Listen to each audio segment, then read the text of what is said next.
Are you tired of your unit missing the enemy AGM for the 7th time in a row?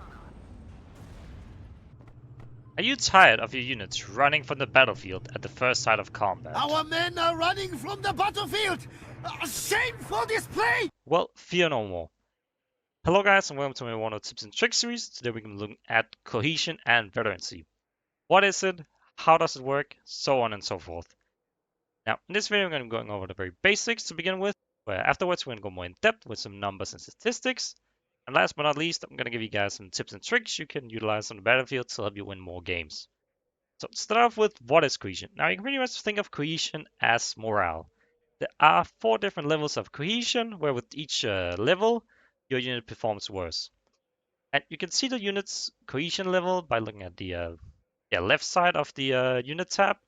As we can see here, this unit has high cohesion, which is the maximum cohesion level you can have, where this unit operates at 100%. But how does a unit lose cohesion?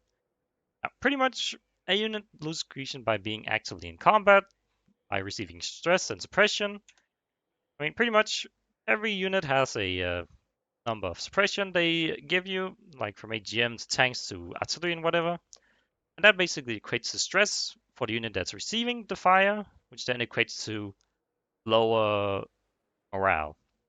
Now, I have this example here where we're quick on do a bombing run on our own Challenger 2 tank. Just an example. As we can see here, this unit is completely stressed out now with looking at the stress bar here that rises from left to right. That's completely full and then gradually lowers down over time. But as you can see here, with low cohesion level, this gives you some pretty huge debuffs. So that's the basics of cohesion.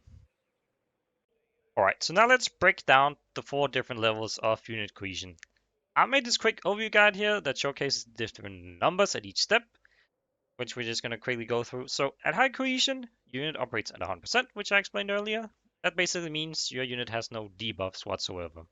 Then after that, it drops down to normal cohesion, where now you start getting debuffs on accuracy, reload time, aim time, movement speed, turret and chassis rotation speed. And then from that, it becomes gradually worse from mediocre to low cohesion. So as a rule of thumb, with each step you go, like down the ladder, your unit performs twice as bad. For example, with accuracy, like from minus 20% to minus 45 to minus 75. And at low cohesion, it becomes really apparent how bad your unit performs. Because let's say you have a Challenger 2 tank that has a base value of 6% accuracy at maximum range. That now becomes 15%, which is really bad odds on the battlefield. That's why you sometimes keep missing 5 or 6 times the same AGGM unit and end up losing it. So yeah, these is pretty much the numbers of each level. Alright, so now let's move on to Veterancy. As most of you already know, there are 4 different levels of Veterancy in the game. As we can see here with Green, Trained, Veteran, and Elite. And by each time you upgrade a unit, you gain better stats at the cost of less availability per card. For example, with my armed rifles, if I have them at no vet, I get 9. And then if I have them at 1 vet, I get 6. And 2 vet, I only get 4. As a quick side note, units also gain veterancy from kills on the battlefield. So all this information I've gathered on Warriors, so thanks to them for having this stuff. But as the example they've laid out here, to upgrade a 200 points tank from vet 2 to 3, you need the damage equivalent of 6 times the price of unit in damage. So 200 times 6, which is equal to 1200 points. In addition to this, if you do, for example, 5 HP damage against a 200 point tank that has 10 HP, you'll be awarded 100 points. So basically 50% of the value, even though you did not kill it. In addition to this, I did try and do some testing with my Challenger 2 tanks, and I'm not sure how accurate this is, but just as a guideline, this will have to do. Now, with that being said, I made this quick chart here that shows the stats for each veterancy level that a unit get, and this is only accounting for regular units. And what is a regular unit? Basically, a regular unit is a unit that is not a unit with a special forces trait, artillery, helicopters, or airplanes, because each type of those categories have their own unique stats for each veterancy level they get. So this is basically IFVs, infantry, AGGMs, tanks.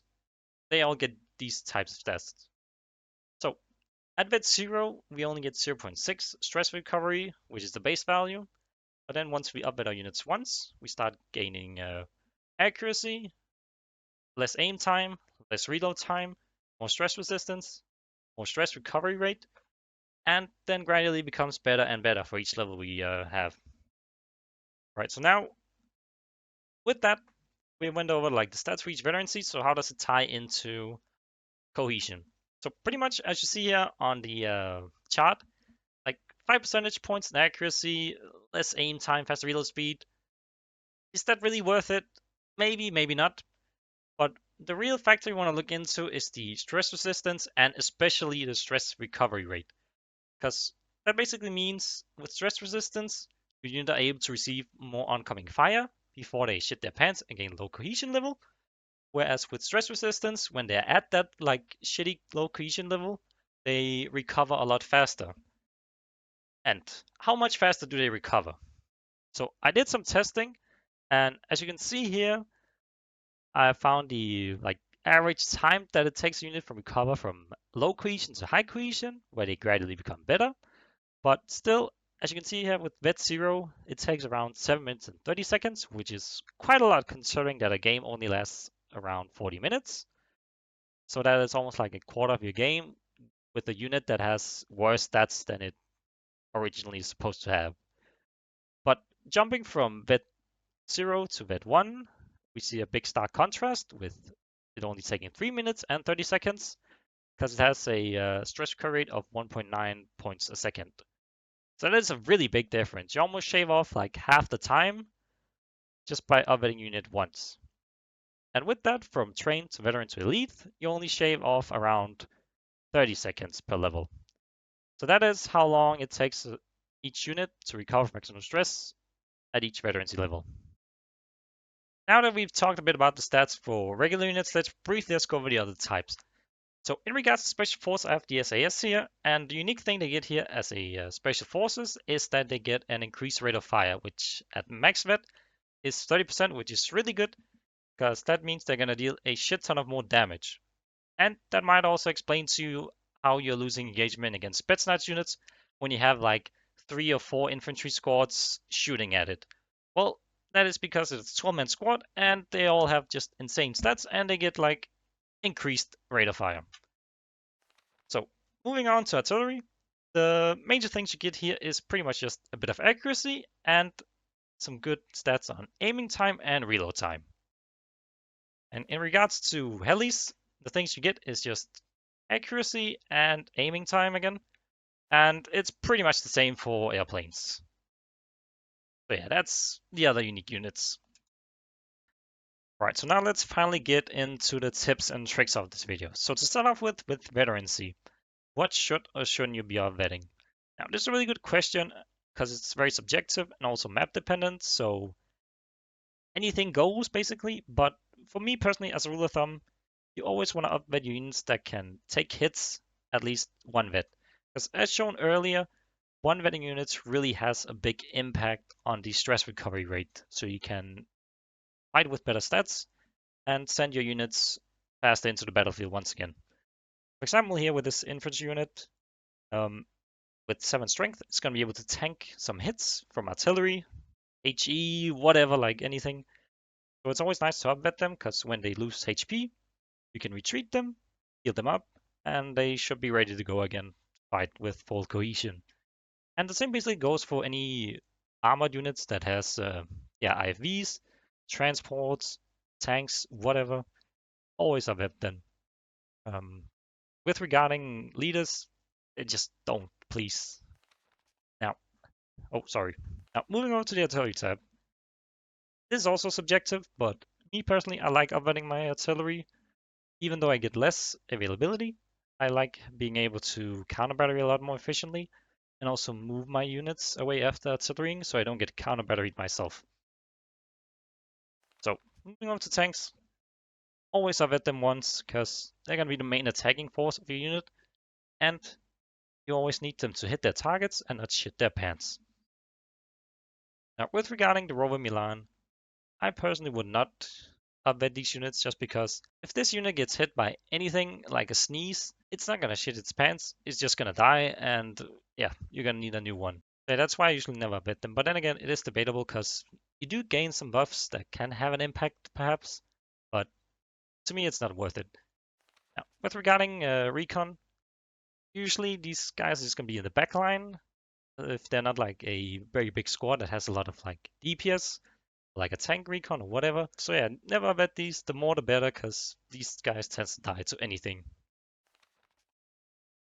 Now with AA, do whatever you want, but just please don't upvet too much so that you end up like having no AA mid game because they all got artillery to death. So yeah, just be wary of that.